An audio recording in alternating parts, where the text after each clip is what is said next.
Buenos días, doctora Espinosa. Muchas gracias por brindarnos esta entrevista. Somos alumnos de la Universidad Peruana de Ciencias Aplicadas, del grupo de Design Thinking. Gracias por otra vez por brindarnos la entrevista y nuestra consulta es más que todo, vamos a hacer una serie de 10 preguntas en las que usted nos pueda decir o responder en base a lo que es el estrés de los estudiantes antes de la pandemia, en la pandemia y cómo podrían ellos solucionarlo, ¿no? La primera pregunta es, ¿cómo se genera el estrés en los estudiantes universitarios y cuáles son las causas? Bueno, buenos días ante todo, muchas gracias por la invitación. En cuanto a la pregunta puntualmente, ¿cómo se genera el estrés y cuáles son sus causas? El estrés en realidad es una respuesta natural. Esta es adaptativa, viene desde mucho antes, cuando nosotros estábamos cazando, por ejemplo, ante una situación de amenaza o una situación en la que requiriéramos una actividad física considerable para poder correr y cazar, se activaba este estado fisiológico en el cual la podemos denominar estrés.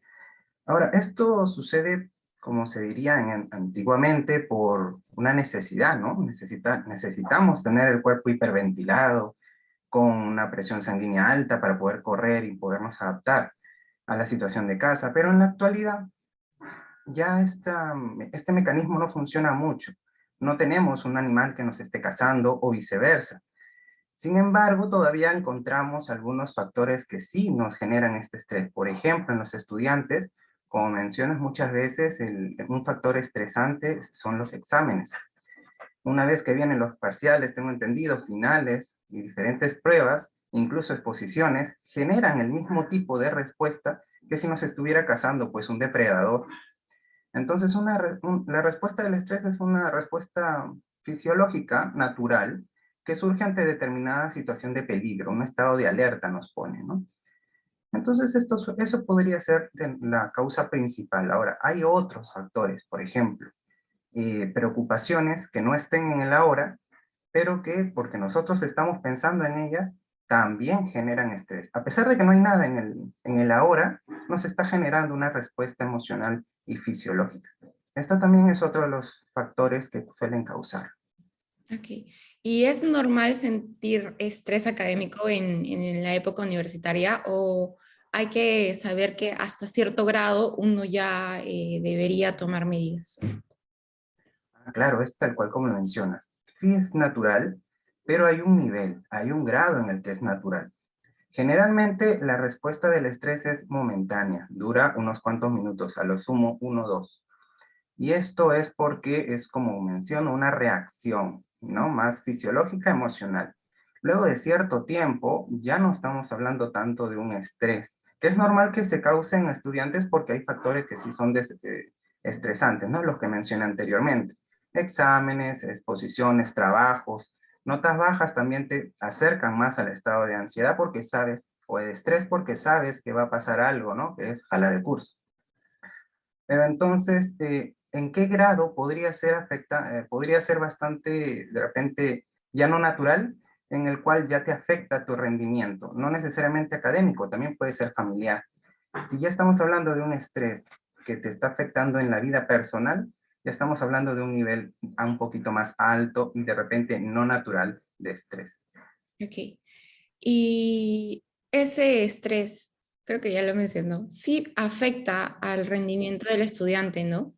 Y ellos, o cómo se podría gestionar este estrés académico que sienten los estudiantes. Ahora, ¿cómo se podría gestionar? En realidad, el estrés, al ser una respuesta emocional, primero es tratar de entenderla y aceptarla. Muchas veces pensamos que si ya estamos estresándonos, ya esto es malo. Muchas veces pensamos que deberíamos estar en permanente felicidad. Y Mm. esto no es cierto. Muchas veces el estrés es innato, vamos a encontrarlo en el trabajo, en el colegio, en la universidad, en la vida personal también, ¿no? Con la familia, con la pareja. Es un estado natural, sí, pero que en ciertos momentos ya comienza a perjudicarnos. Ahora, ¿cómo podríamos justamente tratar de adaptarnos o ajustarlos? Primero, como menciono, tratando de entenderlo, dejándolo ser en un primer momento, pero prestando mucha atención a lo que nosotros hacemos. Natural es que se nos revuelve el estómago. Ujú. Natural es que de repente se nos sube un poquito los latidos del corazón. Natural es que incluso sudemos un poquito, pero lo no natural es lo que hagamos nosotros con eso, ¿no? Por ejemplo, podemos estar en esa situación ante una exposición. Es natural sentirse así, pero nosotros pensamos, ah, no es natural, me estoy sintiendo mal, estoy haciéndolo pésimo y comienzan a venir pensamientos y terminamos haciendo ¿qué? Por ejemplo, no asistimos, nos vamos. O nos preocupamos mucho más del pensamiento de lo que necesitamos exponer. Ahí también estamos actuando mal. Entonces, fijarnos en esas dos cosas. Uno, aceptar que sí nos vamos a estresar, que es parte de nosotros, y que lo que pase con nuestro cuerpo va a pasar.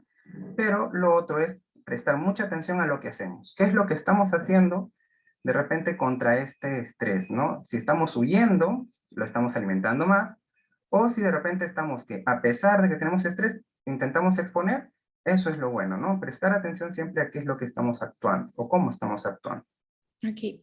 Y después de todo lo ocurrido en los últimos años por lo del COVID, ¿cree usted que el estrés en los estudiantes haya aumentado o disminuido con lo de las clases Mm. virtuales y todo lo demás?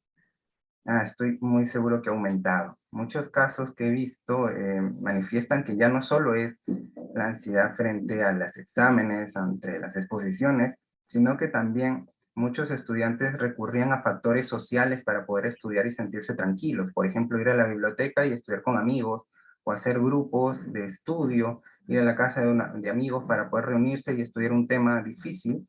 Pero ahora por la pandemia no hemos visto esto. Esto hace que muchos alumnos pues tengan que buscar sus propias formas de estudiar que muchas veces son ineficientes y terminan con menor cantidad de aprendizajes o que no logran aprender lo que necesitan para las pruebas que van a tener, exámenes, exposiciones. Y esto los hace mucho más ansiosos. Este es uno de los factores importantes que he visto. Y otro de los factores importantes es definitivamente el retorno a la presencialidad. Muchos alumnos han perdido seres familiares importantes por la pandemia y esto hace que tengan cierta predisposición a esas situaciones riesgosas, ¿no? Entonces, esto hace que también generen un cierto estrés en determinado momento. Ok, entonces, esto último sería lo que generaría la mayor dificultad a los estudiantes al En la retorno de virtualidad. clases, ¿verdad? Pero, Claro. y en lo que respecta a las clases virtuales, Principalmente lo que vendría a ser el reto de ¿estudiar? presentarse ante cámara, lo que vendría a ser el reto de presentarse ante cámara. Se ha visto mucho que anteriormente, cuando las clases eran presenciales, las personas podían ir y tenían que ir porque había una asistencia. Sin embargo, ahora la virtualidad facilita que no estés tan presente, pudiendo apagar la cámara o si estás ahí puedes apagar el micro. Y esto hace que evadas la situación que generalmente antes estaba sí o sí. ¿Qué pasa con esto? Que mientras más veces evadas la cámara, más veces evadas estar en clase, más difícil se te hace la próxima estar, porque ya estás generando una conducta, ¿no? Que te beneficie.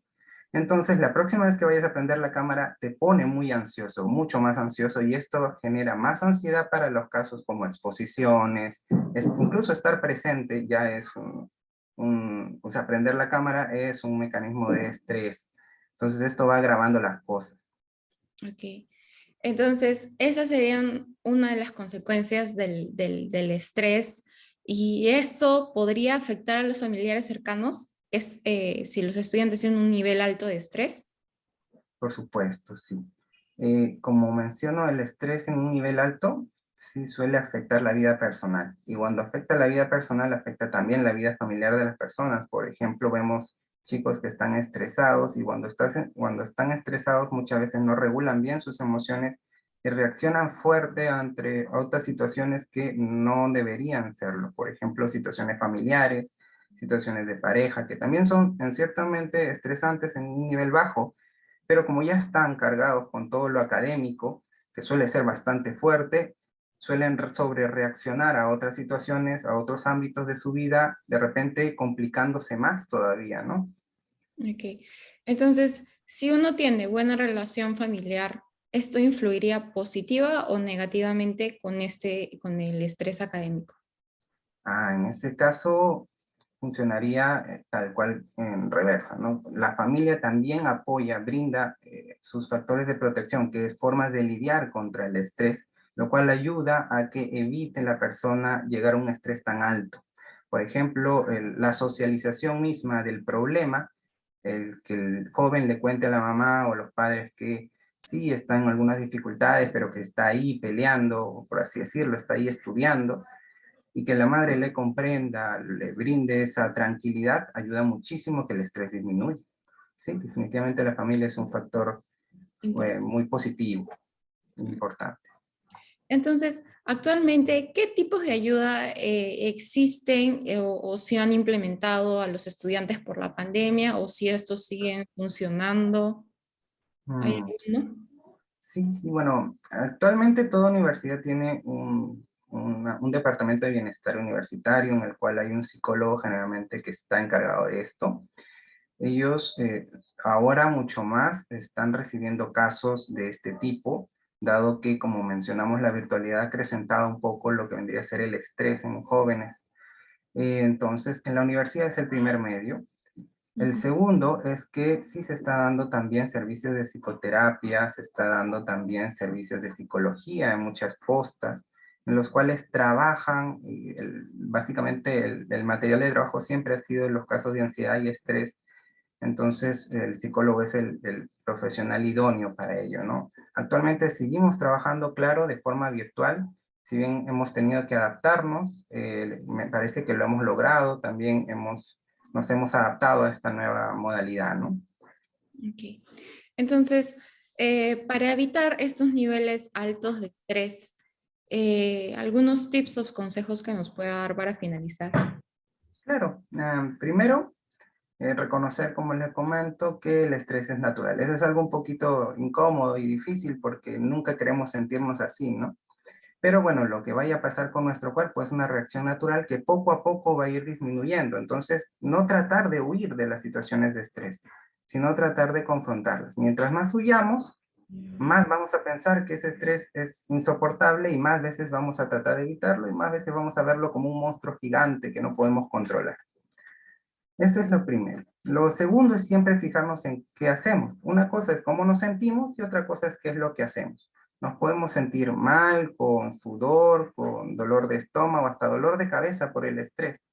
Pero eso puede manejarse según cómo nosotros vayamos actuando. Siempre también, y este es el tercer factor, buscar una forma de equilibrar la vida académica, que es bastante estresante de por sí, con una vida personal saludable, ¿no? Hacer hobbies, tener hobbies, hacer ejercicio. Está demostrado que esto fisiológicamente disminuye los niveles de cortisol, lo cual hace que te sientas menos estresado y mucho más feliz también. Muchas gracias, doctor Joan Espinosa, por brindarnos su tiempo y por asistir a la entrevista. Eso sería todo de mi parte. La información de este video, de esta entrevista, va a ser usada solo para fines académicos. Otra vez, muchísimas gracias y eso sería. No, gracias a ustedes por la invitación.